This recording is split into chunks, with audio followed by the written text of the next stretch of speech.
আচ্ছা, খুব সামান্য টাকা দিয়ে তাও আবার নিজের ঘরে বসেই কি লাভজনক একটা ব্যবসা শুরু করা যায়? প্রশ্নটা কিন্তু অনেকের মনেই ঘুরপাক খায়। চলুন আজ এই ব্যাপারটাই একটু তলিয়ে দেখা যাক। হ্যাঁ, এই প্রশ্নটা বোধহয় আমাদের সবারই, বিশেষ করে বাংলাদেশে, যেখানে অনেকেই অল্প পুঁজিতে নিজের পায়ে দাঁড়ানোর স্বপ্ন দেখেন। ব্যাপারটা শুনতে তো বেশ স্বপ্নের মতোই লাগে, তাই না? কিন্তু আসলে কি এটা সম্ভব? দেখুন, এই বিষয়ে আপনি যদি একটু খোঁজখবর নেন বা ১০ জনকে জিজ্ঞেস করেন, তাহলে দেখবেন বেশিরভাগ মানুষই কিন্তু হতাশ করবে। অনেকেই বলবে, আরে ওসব করে লাভ হয় না, অনেকেই তো চেষ্টা করে দেখেছে, শেষে লসই হয়েছে। কিন্তু অন্যদিকে বিশেষজ্ঞরা কি বলছেন জানেন? তারা বলছেন একদম সঠিক পদ্ধতিতে এগোতে পারলে এই ব্যবসায় হতে পারে দারুণ লাভজনক, যেটা কিনা অনেকটা জালের মতো দিনে দিনে ছড়াতে থাকবে। তো আজকের এই আলোচনায় আমরা ধাপে ধাপে পুরো বিষয়টা দেখব। প্রথমে এই বিতর্কটা বুঝব, তারপর জানব কেন দেশি মুরগি বেছে নেওয়া উচিত। এরপর আমরা খামারের ভিত্তি তৈরি, যত্ন আর লাভের উপায় এবং সব শেষে কিভাবে একটা ছোট শুরু থেকে বড় সাফল্য পাওয়া যায় সেই রাস্তাটা খুঁজে বের করব। চলুন তাহলে একদম প্রথম ধাপে যাওয়া যাক। আচ্ছা, একটা প্রশ্ন তো আসেই, দেশি মুরগি পালন করে বেশিরভাগ মানুষ কেন সফল হতে পারে না? কোথায় তাদের ভুলটা হয়? কৃষি বিশেষজ্ঞরা কি বলছেন এই নিয়ে? ব্যর্থতার একদম প্রধান কারণটা হলো একটা গোছানো বিজ্ঞানসম্মত পদ্ধতি অনুসরণ না করা। অনেকেই ভাবেন মুরগি তো ছেড়ে দিলেই বড় হবে, কিন্তু ব্যবসায়িক লাভের জন্য এই প্রাকৃতিকভাবে পালনের ধারণাটা আসলেই কাজ করে না। একটা সঠিক পরিকল্পনা ছাড়া এগোলে লাভ করাটা সত্যি খুব কঠিন হয়ে যায়। আচ্ছা, তাহলে সমস্যাটা তো বোঝা গেল। এখন প্রশ্ন হলো, সমাধানটা কি? এত সব চ্যালেঞ্জের পরেও কেন বিশেষজ্ঞরা বলছেন যে দেশি মুরগি পালন করাটা একটা দারুণ সুযোগ, বিশেষ করে যারা ছোট করে শুরু করতে চান তাদের জন্য? এর পেছনে বেশ কয়েকটা বড় কারণ আছে। দেখুন, দেশি মুরগির রোগবালাই কিন্তু অন্য জাতের মুরগির চেয়ে অনেক কম হয়, মানে ঝুঁকির পরিমাণটা কমে গেল। এরপরে ভাবুন বাজারের কথা। দেশি মুরগির ডিম আর মাংসের চাহিদা কিন্তু সবসময়ই তুঙ্গে থাকে এবং দামও ভালো পাওয়া যায়, ব্রয়লার বা সোনালির চেয়ে অনেক বেশি। আবার এদের খাবারের খরচও কম, বাড়ির উচ্ছিষ্ট খাবার দিয়েই চালিয়ে নেওয়া যায়। আর সবশেষে নিজের পরিবারের প্রোটিনের চাহিদাও তো মিটছে। সব মিলিয়ে এটা এমন একটা বিনিয়োগ যা সহজে ঠকাবে না। বেশ, তাহলে তো বোঝাই যাচ্ছে কেন দেশি মুরগি এত ভালো একটা অপশন। এবার চলুন একেবারে হাতে কলমে কাজে নামা যাক। কিভাবে একদম শুরু থেকে, মানে প্রথম 10টা মুরগি দিয়ে একটা খামারের বৃত্তি তৈরি করতে হবে? এখানে বিশেষজ্ঞরা একটা খুব জরুরি পরামর্শ দেন, আর সেটা হলো শুরুতেই বাজার থেকে বড় মুরগি কিনে খামার শুরু করাটা একটা বড় ভুল। সবচেয়ে নিরাপদ উপায় হলো হয় একদিনের বাচ্চা কেনা, অথবা নিজের কাছে থাকা মুরগির ডিম ফুটিয়ে বাচ্চা তৈরি করা। কারণটা খুব সহজ, বাইরে থেকে আনা বড় মুরগির সাথে আপনার খামারে রোগ চলে আসার একটা বিশাল ঝুঁকি থাকে, আর একবার রোগ ছড়ালে কিন্তু সব শেষ। আর জায়গার কথা ভাবছেন? একদমই চিন্তা নেই।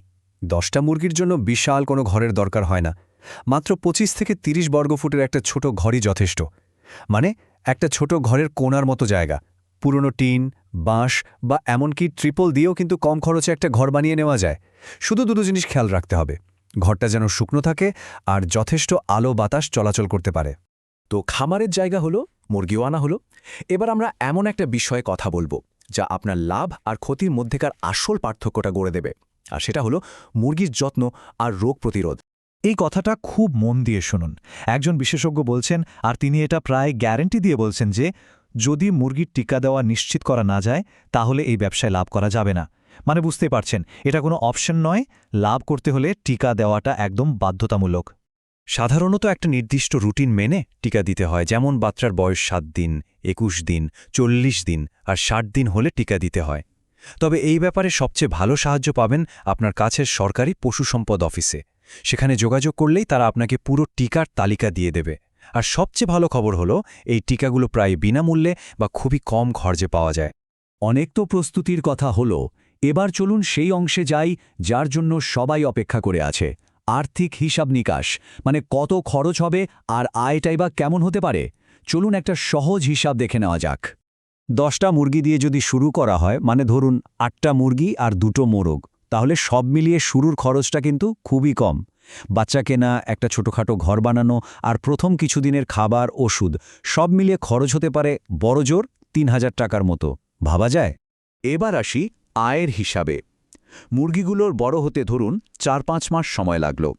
এরপর যখন ডিম দেওয়া শুরু করবে তখন ওই 8টা মুরগি থেকেই মাসে প্রায় 80 থেকে 100টা ডিম পাওয়া সম্ভব। আর এখনকার বাজার দামে শুধু ডিম বিক্রি করেই কিন্তু মাসে প্রায় 1800 টাকা চলে আসতে পারে। আর এটা তো গেল শুধু ডিমের হিসাব। মাংস বিক্রির সুযোগ তো রয়েই গেছে। একটা 1.5 কেজি ওজনের ভালো দেশি মুরগি বিক্রি করলেই কিন্তু 600 থেকে 750 টাকা পাওয়া যায়। তার মানে কি দাঁড়ালো? মাত্র কয়েকটা মুরগি বিক্রি করলেই আপনার শুরুতে যে 3000 টাকা খরচ হয়েছিল সেই পুরো টাকাটাই উঠে আসবে। আর ভাবুন তো, যদি ছোট খামারটা আস্তে আস্তে বড় হয়, যদি 100টা মুরগির একটা খামার করা যায়, বিশেষজ্ঞরা বলছেন তখন প্রতি মাসে আয়টা 15 থেকে 18,000 টাকা পর্যন্ত হতে পারে। মানে একটা ছোট শখের মতো শুরু করা কাজ একটা বড় আয়ের উৎস হয়ে যেতে পারে। এজন্যই বারবার বলা হচ্ছে তাড়াহুড়ো করার কোনো দরকার নেই। বিশেষজ্ঞদের মূল পরামর্শ এটাই, 10টা মুরগি দিয়েই শুরু করুন। পুরো ব্যাপারটা হাতে কলমে শিখুন, অভিজ্ঞতা বাড়ান। তারপর যখন লাভ হতে শুরু করবে সেই লাভের টাকা দিয়েই আস্তে আস্তে ব্যবসাকে বড় করুন। এটাই সবচেয়ে নিরাপদ এবং সফল হওয়ার রাস্তা। তাহলে পুরো ব্যাপারটা তো পরিষ্কার, তাই না? খুব কম টাকা আর একটু সঠিক পরিকল্পনা, এই দুটো জিনিস থাকলেই কিন্তু দারুণ একটা ব্যবসা শুরু করা যায়। দরকার শুধু মনের ইচ্ছাটা। কে বলতে পারে আজকের এই আলোচনা শুনে নেওয়া ছোট্ট একটা পদক্ষেপই হয়তো একটা বড় স্বপ্নের শুরু হতে পারে।